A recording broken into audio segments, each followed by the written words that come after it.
Kata Allah, apakah manusia mengira akan dibiarkan begitu saja mengklaim, berkata bahwa mereka beriman, padahal mereka belum. Karena itu tidak dibiarkan begitu saja mengklaim iman sebelum karena secara logika kita begitu. Kalau semua orang bisa melakukan.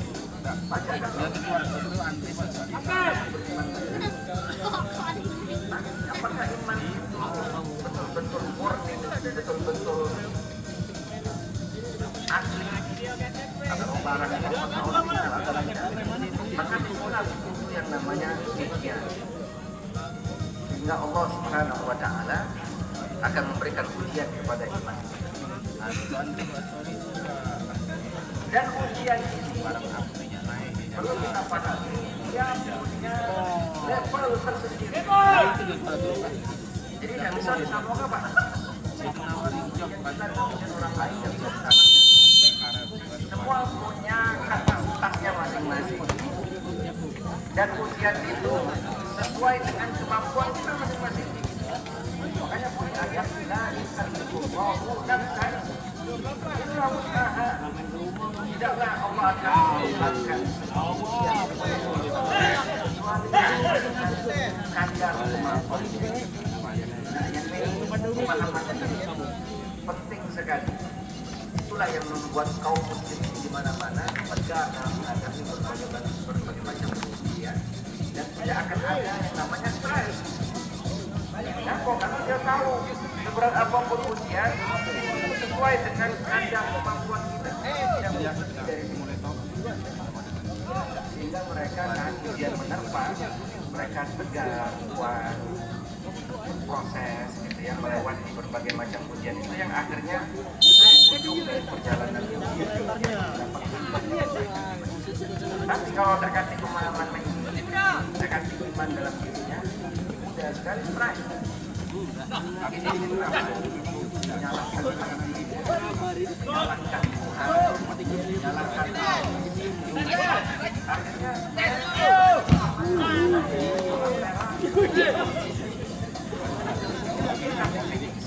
tapi dia tidak memahami apa yang dimaksud di dalam Islam tentang iman, maksudnya dan sesuai dengan kadar kemampuan seorang hamba, makanya dalam satu hadis Rasul Sallallahu Alaihi Wasallam pernah ditanya oleh seorang sahabat bernama Abi Waqqas. Bertanya ke Nabi, ya Rasulullah, ayunna asyaddu bala'an wa rasul. Siapa orang yang paling besar ujiannya? Dia pengen tahu nih siapa kira-kira yang paling besar ujiannya di muka bumi. Apa jawab Nabi? Qala al-anbiya wal amsal wal amsal. Yang paling berat adalah para nabi dan rasul dan orang-orang sekitar. Kenapa nabi rasul paling berat ujiannya? Karena imannya kuat dan kadar kemampuannya besar. Sehingga ujiannya pun berat. Maka kalau kita lihat dalam sejarah para nabi rasul biasa. Sama sokongan kita lakukan ya. Di pilihan akhirnya harus hijrah dari tempat lain menuju ke tempat yang lain. Begitu pun nabi-nabi yang seperti Nabi Ayub alaihissalam yang harus menerima penyakit yang luar biasa bahkan oleh keluarganya. Yusuf harus dipenjara, difitnah, gitu ya. Nabi Musa yang harus dikejar-kejar oleh Fir'aun dan para tentaranya. Itu luar biasa dahsyat mereka ujiannya. Kenapa? Karena imannya kuat. Fayul betala rajul ala hasbi kata Nabi. Orang itu akan sesuai dengan kadar iman. Betul kan? istadda bala'uhu, kalau seorang hamba ini sudah Berapa? kuat, maka ujiannya berat. Wa in kana fi dinihi rifqatun, tapi kalau agamanya ringan, sederhana, maka ujiannya sesuai dengan kadar. Jangan takut, iman kita kuat kadang-kadang. Makanya kalau iman kuat, besar pulau punya orang masalah iman kuat, ini salah ya kan? Justru ini jadi tantangan buat kita. Artinya begini Pak, kalau dalam kondisi hari ini bisa diberikan ujian yang lumayan berat kita rasakan, kita sholat, jangan-jangan bangga bahwa iman kuat. Jadi berpikirnya bantu, tapi jangan disebut ruang lain. Ini kalau ada ujian berat didapatkan, langsung ngomong Pak aku ini dapat berat. Mau sabarin kawan kita, dia orang tahu, akan dapat berat sama iman kuat. Sebutnya itu, jadi ngomong enak. Kita yang merasakan, kita sadari bahwa bagian dari cara Allah untuk tes iman kita. Yakinlah bahwa ujian-ujian semacam itu menjadi tanda tidak hanya sebatas untuk ngetes berapa besar iman seorang hamba, tapi juga Allah memberikan pahala besar buat hamba yang terpilih dapat ujian. Ini pentingnya memahami kenapa ujian itu datang kepada kita. Selain tadi sebagai filterisasi atau untuk melihat iman benar atau tidak, yang kedua Bapak Ibu, terkadang Allah memberikan pahala melalui ujian seorang hamba. Makanya dalam hadis Nabi SAW bersabda, Inna 'idhamal jaza ma'a 'idhamil bala.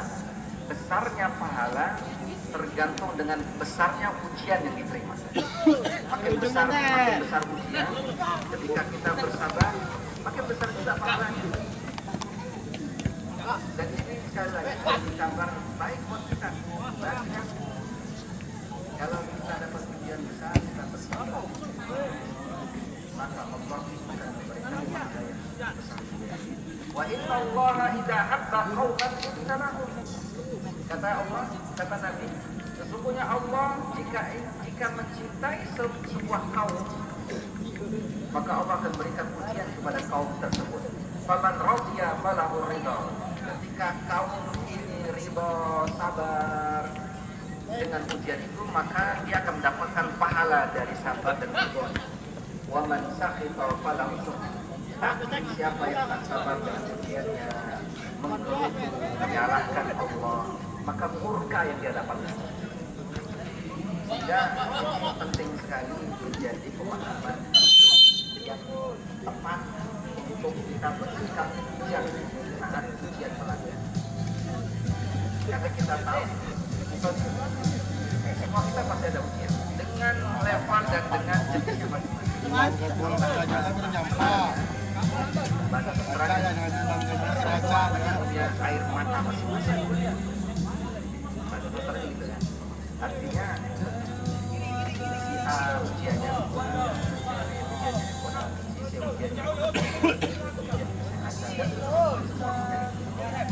memang kan kita tidak tahu yang terjadi. Balik senyum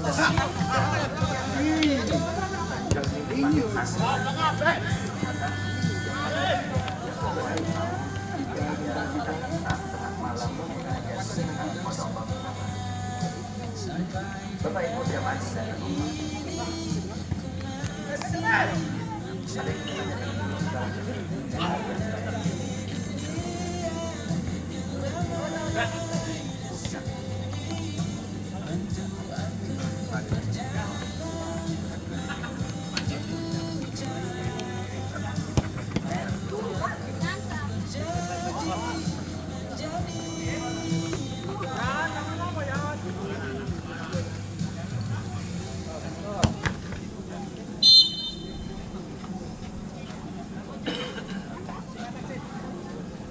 Tidak ada, Pak. Iya, Pak. Kita nih Kami buat ya.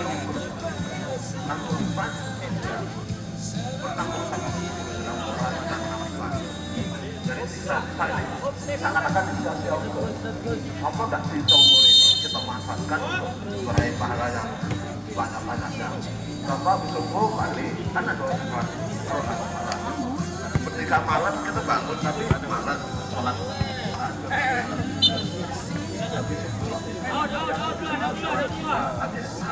Nah itu bagaimana?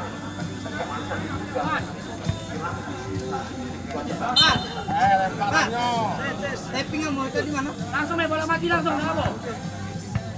Bapak umur 64 Pak.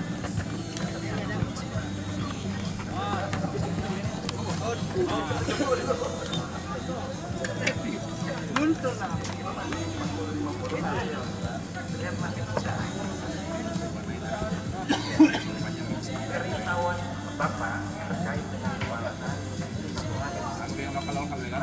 karena tidak semua orang risau dengan kondisinya yang sadar ibadah.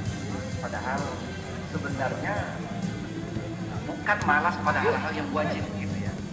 Jadi Bapak hanya risau misalkan habis sholat subuh. Kenapa tidak ada sholat sunnah?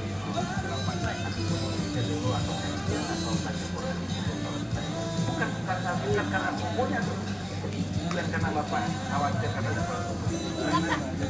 Amalan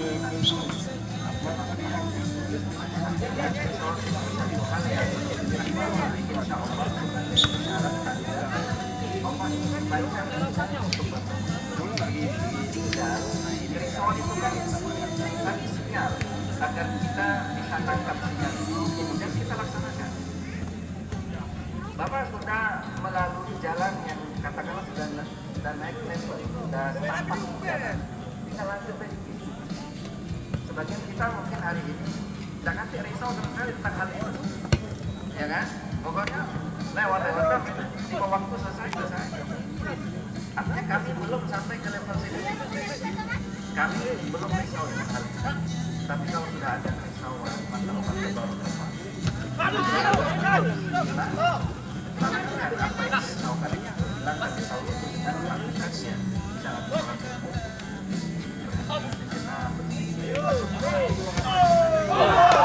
Jempol Pak akhirnya. Jempol akhirnya jempol. Kalau kawan saya tadi selain dia punya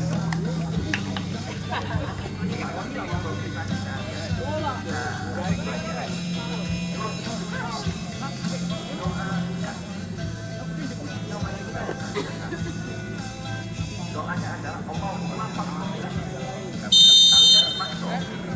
dipaksa dan baca kita kajian lemah dikit kajian agak tenang kajian paksa secara hukum tadi saya sampaikan sudah ada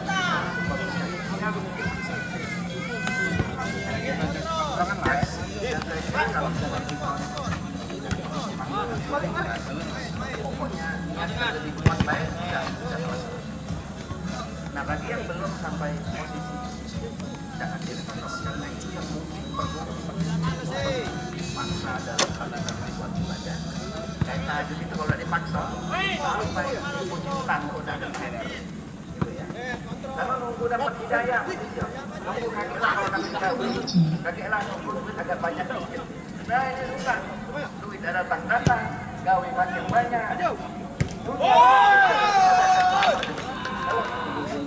Pernah kakiran Iran sama Israel damai misalkan. Nah urusannya susah.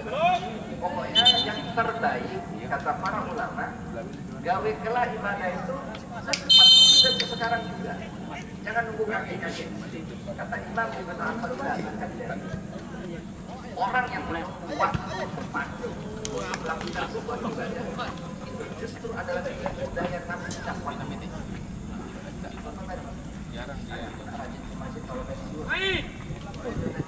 Kakek aku nak rajin ke masjid.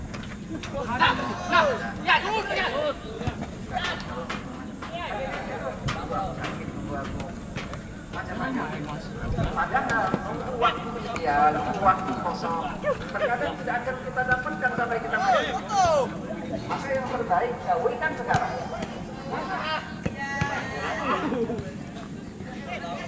Saya sampaikan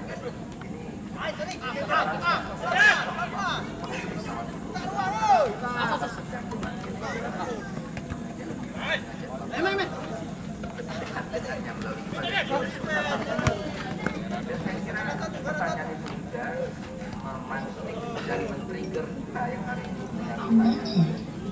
penting sekali yang namanya ibadah-ibadah tambahan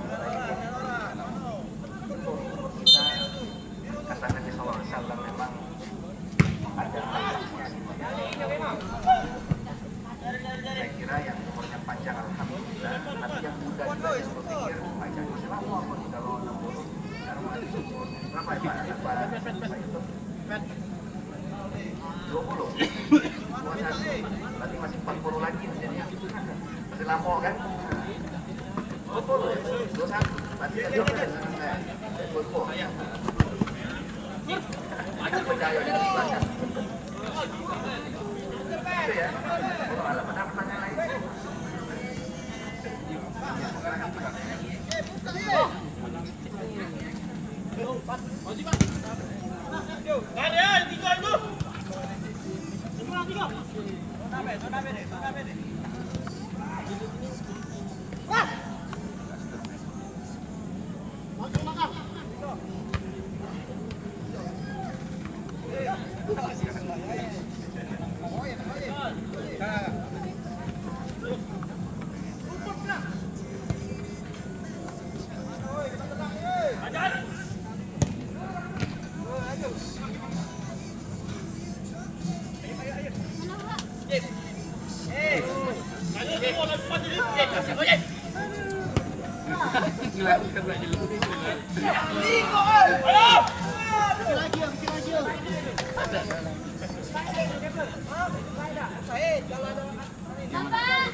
ulang tahun. Iya, aku.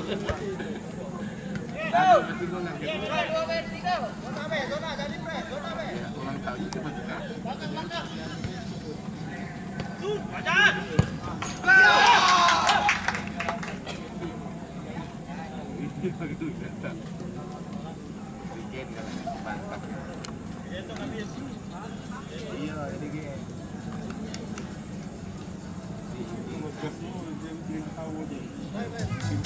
Wow, nah dia lebih nyacap nih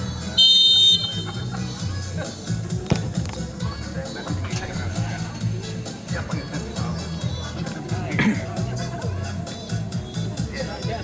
ada mantan presiden Azhar tanya oleh masyarakat tentang orang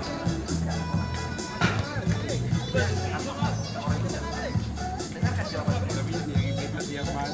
kau aja sholat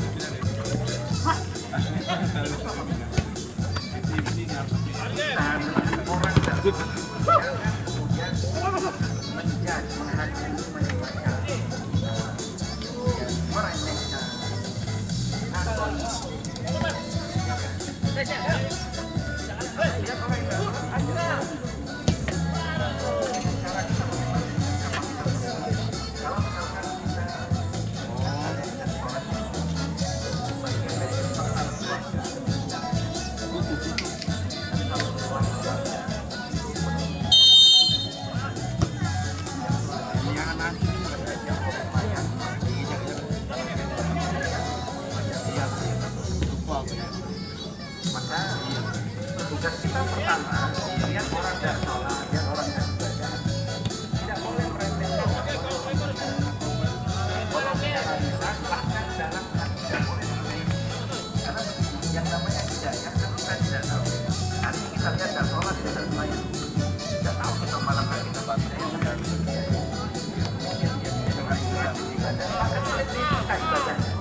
dan kita adalah berupaya agar mengajak dia ini bang,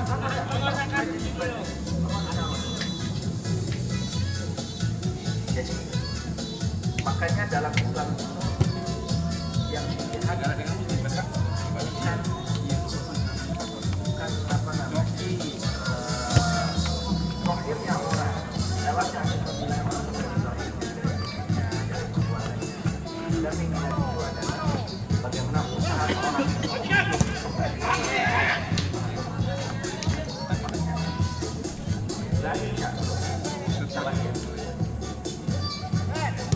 jadi Bapak Ibu jamaah dan tentu pertanyaan masih ini menjadi masalah sangat kita hidup